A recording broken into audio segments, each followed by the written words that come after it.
How are you? Great, how are you? Great. And I said your name, not Renee. It's Rena, right? Rena. Yeah, Okay. Okay, continue. perfect. Oh, so sorry. Don't know what happened with that. I was like, oh yeah, and it might have alerted me, and I just didn't put two and two together. But I'm It's here now. okay. It happens. Thanks for your No patience. worries. Appreciate you. Yeah. Yeah. Well, thank you for meeting with me. I appreciate it a lot. Yes. Um, I was looking at the website, the 1619 celebration of Black women, and I didn't even know such a thing existed. And I was just very kind of like mind blown with all the information in it. It's amazing. I think I'm just gonna be telling everyone about it. Thank you so much. Thank you. Yeah.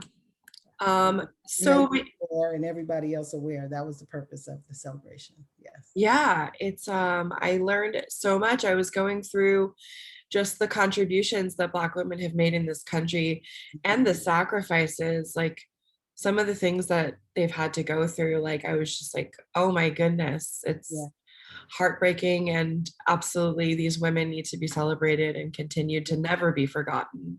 Yes, so agree. I absolutely agree. We all do, the team of us who put it together. Yes, Yeah. it was a lot of work in a short period of time. So Okay. yes. When did you um when did you start the website? Well, before I started the website, or even just, the idea came to me, I wasn't aware, and I think like you, most of us were not, that in 2019 marked the 400 years since the first African captives arrived to the country. I wasn't aware of that. And it was a very close friend of mine who said, do you know it's 400 years? And I thought, that's pretty significant. And it just started to really weigh on my heart that this is a time to celebrate our contributions to building the country. And I don't disregard the fact that absolutely Black men were very much part of building this country as well. But I wanted to emphasize the importance of not forgetting Black women, because we get so lost in the celebration of what we have contributed to this country. Even during the civil rights movement, we were in the kitchen and doing a lot of work, and behind the scenes, the men are always up front. And so I wanted to take this moment during Women's History Month to say, yes, let's celebrate. So before I even got to the website, I mean, that was after I brought together a team of women Okay. who to support the concept and to just get to start to develop it from the ground floor up. And Okay. then we developed the website. So the website was actually developed in 2018, I think about August or September of 2018. And our goal was to put it on for in March 2nd of 2019. So, Okay. mhm. Wow. Yeah, I noticed, I mean, um, it's crazy how not lost, but like, I don't know, I can't find the right wording, but like Black women get, like, it's like they're just kind of this like uh an afterthought sometimes it seems.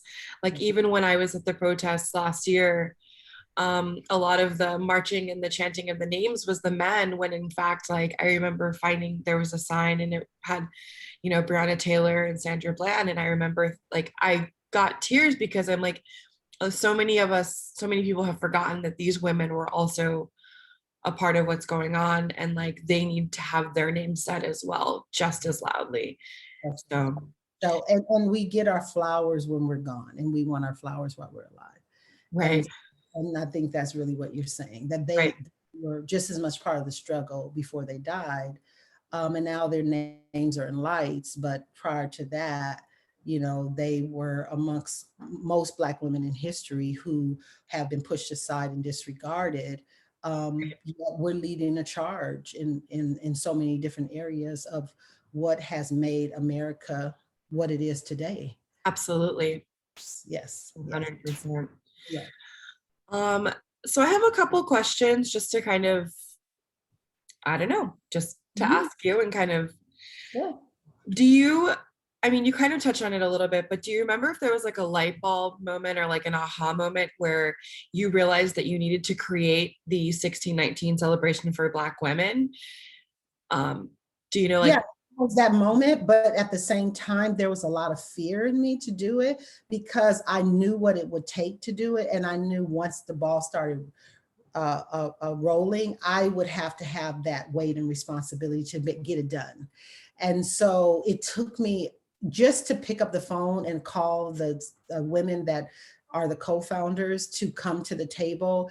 It took a lot of courage to do that because I knew the magnitude of it. And I knew that I didn't want it to be something small, but yet I didn't know how large it would become, how expansive it would become across the country. Although that's what I wanted to happen, but it was right? just that so like I said, it was between the time that I called the women together, which was probably in April of 2018. We put it all together in a 7-month time frame. That's Yep. crazy. Yeah.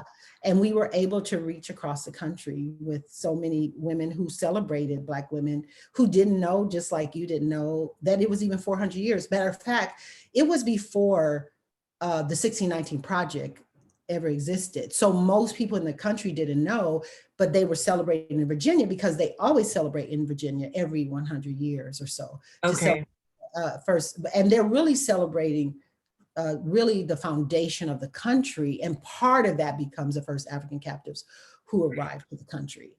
But I felt like this was just something that had to be said. And it wasn't being said before the 1619 Project. Now most people know about it because of the 1619 Project. So Right. we were a little ahead in terms of bringing it to awareness to Black women across the country. And even within San Diego, most people thought we were talking about the area code 1619. That's So what I thought it was. we're like, oh, 1619. I said, no, it's 1619. And it's almost frightening and disheartening and, just really sad that we don't recognize when we Right. even arrive to the country and we don't recognize our struggle. Right. And this is just perpetual struggle that we're always, grappling with every day without Sorry. Okay. There it okay, is. without putting it into context to what it meant to go from 1619 to 2019, and Right. the generations that had to come before us to pave the way, and all the women that had to fight and die for Mhm. us to stand today to Right. fight and die for the next generation. And so it was so significant and almost mind-blowing, and certainly eye-opening for me. And so I just look so much at our history so differently now. Yeah, Yeah. absolutely. I feel that way after my class with Professor Lewis and Absolutely. then looking at your website. I just have really come to um, learn the importance of like our ancestors. And I've Yes. just, me with my history and my background, have always felt really disconnected um, from something that I am. And so this whole class, and then I love that she gave me your name for the interview. And I feel like based on some of the things I've said, she might have done that on purpose because it just really was just like the website just really made me feel connected. And I was just really excited to get to meet you and talk with you. Okay. Um, Beyond education, what are some of the things that the 1619 celebration for Black women does? Well, right now we're on hiatus with it because it was really 1 year focus, although we extended it beyond that. But we educate young people. We go into the schools. Sometimes we're invited to organizations that have African American kids. We've gone into the community and become part of some community service activities. There is a little bit of politics involved, but because we are a nonprofit, we don't get involved in politics to that extent, but we do Right. have some influence in terms Okay. of understanding of what African American women have done to build this country. So we've expanded it beyond just the march, which is what we started off with. It was really supposed to be a 1 day celebration in one year, but everybody was so excited about it, and we kept getting requests to come and, speak on behalf of 1619, to get involved with women's issues and women's movements in San Diego. We partner with the Women's March several years, and we were Okay. part of that, the initial year as well as the second year, Okay. partnered with them. So because we were representing Black women. Yeah, Yeah, absolutely. right. And so that's where we are now. Right now, we are, just kind of like I say, on a hiatus of where we're going with the organization, because it was really a one-time focus. For me, it was Yeah. that was my intention, but everybody's so excited about it. And so now we're just, we're maintaining it and then trying to redirect and decide where we want to go. Definitely the educational piece that we want to maintain. And I know now that there is a push for the 1619 project to be taught in the schools. So Wow. something which we can collaborate with the 1619 project to continue to educate young people about their history, basically. Yeah. That's awesome. A little bit, let's talk a little about you. Like, what is your background? What else do you do? Okay. Well, my background is in humanities. I Okay. master's degree in social work from Okay. State University, and I have my associate clinical associate clinical license, and so I am about to take the test to become a LCSW. But my emphasis is always just on humanity. I am an author first and foremost, and I Okay. suppose about about human behavior, and not necessarily that. I mean, it's very uh, uh, um, you know, plot driven novels and exciting novels, but I like to focus on our humanity and to, write very poignant stories to put a perspective on conceptual ideas that I have about the world and how we live in the world and how we look at women and how we look at certain situations. So that's my love. My love, my passion is around human behavior, and I've been blessed to merge the two, which is my love for writing and my love for humanity. And so that's Wow. the background. Yes. Okay, Uh, cool. yes. If you could recommend a book for all Black women to read, what would it be? I Know Why the Cage Bird Sings by Maya Angelou. Okay. That would be first to come to mind. But I'm such an avid reader, and it's so difficult for me to really pinpoint novels that I've loved over the years. I get that question all the time, like, what's your favorite? I said, I really don't have a favorite. Yeah. I think that, in light of the Me Too movement and what it really means, about who we are as Black women, that would be one that I would recommend to really get an understanding of what that looks like for young people to go through that process. That's the first one that comes to my mind. But Okay. gosh, I think of so many others to read, because I'm an avid reader. And matter of fact, right now I'm just so excited because I just ordered The Man Who Lived Underground by Richard Wright, which is kind of a lost story that they now have found and published. And I'm so excited because I'm a Richard Wright fan, and I read Black Boy and I read Native Son. And so the idea of that kind of book, I really like books that delve into our history and who we are and how we live today. Yeah. Uh, yeah, yeah. And I wish I could say I wrote as well in that vein, but I kind of merged, literary and contemporary work. But those were the authors that I cut my teeth on, as a writer, which is Richard Wright and James Baldwin and Maya Angelou and J. Calvin Cooper and all these wonderful authors that really set the tone to how we look at literature today, and how we even made us very much aware of what was going on in society with African American people through literature, Yeah. and that continues today. So Yeah, absolutely. I just started reading again. Sounds funny. But I picked up James Baldwin's The Fire the fire Next. next. time. Yes. Yeah, and that's one of my first readings of his, like the first books I'm reading, and it's really good. And Yeah. then in my class last semester, I took a English from a Black perspective, and we read his poem. What is it? It's a letter to my nephew. Mhm, mhm, And that was a powerful letter. It wasn't a poem, but it was a letter. It was mhm. very powerful, really important, like 12-minute read that just says so much about the experience and yeah, human behavior. And it's just, yeah, I've been really just, Read his poetry, but that would be an interesting read. I haven't read his poetry, but I've read most of his novels. But yeah, right, yes, yes. So those are, when you say what are my favorite books or what would I recommend, that's one. Of course, I always would say, even though it's such a classic, it's The Color Purple. That was like one of my very favorite reads that most people have read.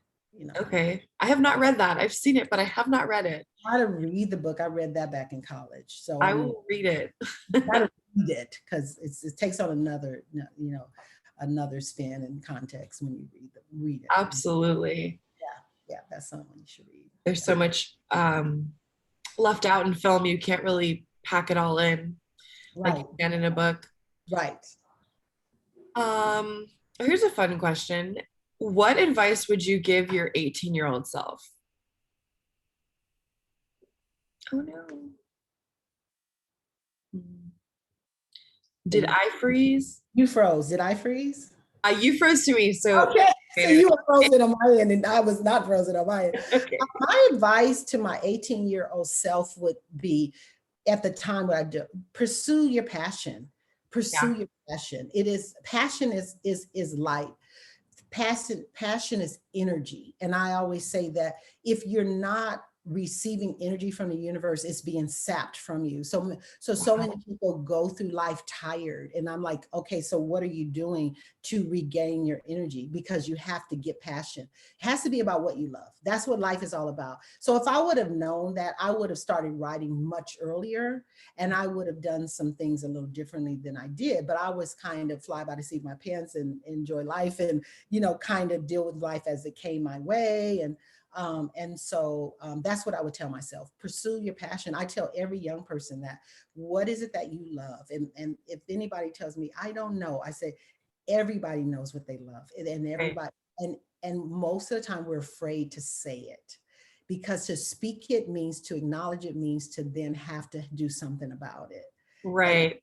I always encourage young people to really dig deep, and I always ask them this question: if God said to you this day, those who believe, whether you do or don't, and you had the opportunity to do whatever you love to do, and it didn't take money, it didn't take education, it didn't matter, you could do it tomorrow, what would it be?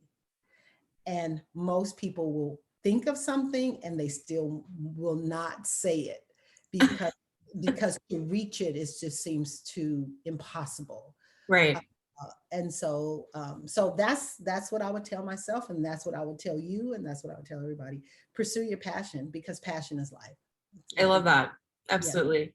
It's what can keep you going. You wake up in the morning and it drives you, it gives you energy. Yeah. Otherwise you go through the day depleted, and Right. you end the day tired. But people who are passionate never retire. If you notice, Oprah will never retire. That's Beyonce would never retire. You can think of all the people who would prefer not, unless they had to, even athletes who would, if they could go into their 100 playing, they would continue to be athletes.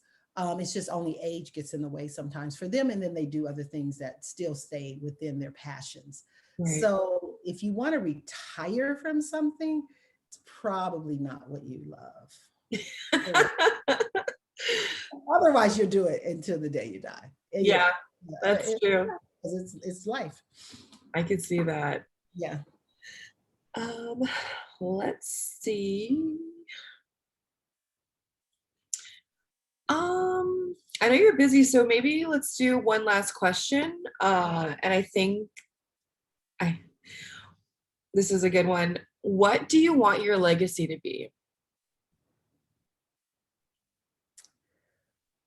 I want my legacy to be beyond my career or the things that I've done, I want my legacy to be that um, I loved hard. I gave my heart, I gave my soul to the world. Um, I lived my dreams, Right. um, that that people can say that, in their worst of times, I was there to support them. My children can say I was a wonderful mother. My husband can say I'm a wonderful wife. So it's beyond me. I certainly would want my books to speak for themselves when I'm gone, that I'm making an impact on the world. I'm just like we were talking about James Baldwin, we were talking about Richard Wright, is I really learn from them to be a conceptual writer, write about concepts, write about things that are important. What is it that I'm trying to say to the world that I want the world to see our humanity in a different light? So whatever books I leave behind, I want that to be said about my writing, is that I left something that enlightened people in the world about who we are as human beings. I love that. Yeah. That's Mhm. great, especially from, with passion. That's what it is. Like it's just like you're full of passion, and Yeah. just spreading that across the board is really important and awesome. Thank you. I like that. Thank you. And then yeah, I mean, is there anything else you'd like? So this is going to go on to, it's a small private group, but it's going to go into the Tota world, which is, I don't remember what the acronym is for, but it's about the ancestors. It's just this cool website for the Black Studies portion, like Mesa College Black Studies group. So, Professor Lewis will be watching this, and then several of my classmates. Is there anything else like you'd like anyone to know, or?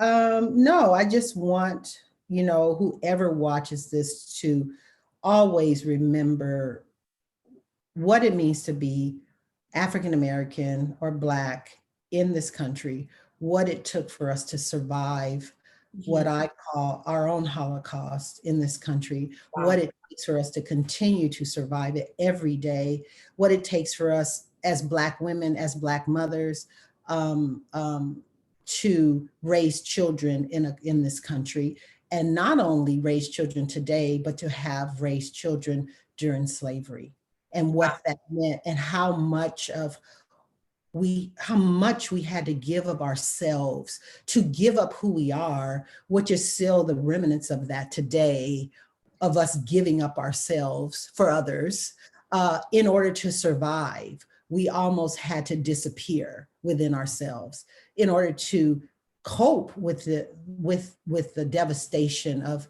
the loss of our own children, or the violation of our bodies, the disregard for even our womanhood, that we were really not considered women.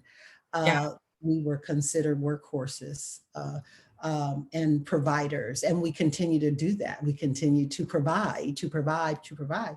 And so I really want, in terms of 1619, to have left that behind. You talk about what legacy was, that is just this awareness of who we are as Black women, to begin to celebrate ourselves and to honor ourselves for for how extraordinary we are and had to have been, and how extraordinary, not just slavery. Let's not even go there. Let's just start with our mothers and our grandmothers and our great grandmothers and all of our foremothers that had to survive for us to sit here, even to have this discussion. Yeah. Uh, so that's what's so important for me. What comes out of 1619 for me is to reiterate that, and to bring awareness to Black women, not from the eyes of others and not from a white gaze, but from Right. our own perspectives and celebration and honoring of self. And I got so much feedback from that, from even the women who were involved, extraordinary women, or just a team of women who came together, who began to really see themselves in a different light in terms of their value, their value as a woman, as a Black woman Yeah. in this world. Yeah. So Yeah. I feel like when I was reading the website I was like going over it last night. Um, you said a couple things. Is number one, I absolutely, when you mentioned our own Holocaust, that's exactly what went through my head when I was reading the numbers. I was like, that's like the Holocaust, but here. Yeah. And then you mentioned, I read Am I Not a Woman? And that was just really powerful. And for her to stand up and give that speech during that time, to Mhm. just be like, hello, who am I? Yeah. I too am a woman, but I am not respected as one. And, Yeah. you know, Mhm. um, it really hit deep. And then you mentioned like having to disappear when I was reading about the experiments on the two women, the surgical Oh, experiment, yes, absolutely. Yes, and yes. how I can't even believe that they honored that man without, I can believe because I'm learning our history, I can believe it, but the fact that they would put a statue up of him and then we don't learn about those women behind that. And I was imagining them laying on a bed, and I thought into my head, I was like, they had to have probably just gone so deep into their mind in order to survive that, to even survive it. And so everything you said you want the project to exude, I really felt last night as I was reading through it and going through it. It was just like, wow. Did you read the page, the history page of Yeah, good, good, that's what I read. And great. I learned a lot about it. I learned a lot in just that short thing. Yeah, wonderful. And that's what it's there for. Yeah, Yeah. absolutely. I learned a lot too. We all did putting it together. Yeah. History. And then I shared on my Facebook page the 1619 project, the link to the New York Times article. Yes, And yes. I was like the actual beginning of America, like, like trying to share that with, people I know, like this is where it started and Great. let's learn some things. Yeah. We have to understand it, because if we don't understand where we came from, then we really can't help one another even today. We have to know where we came from, and we have to value what our ability to survive that. And I think that's what 1619, that's why it's a celebration. Right. We are so accustomed to looking at ourselves from a deficit. Right. Yeah. Well, I love your quote. Where is it? To know our historical worth is far greater value than to know our history of oppression. And that was just like, wow. You summed it up for me. That's your words. Those are I from know, those are my words. Exactly. And we need to understand that. Yeah. We do.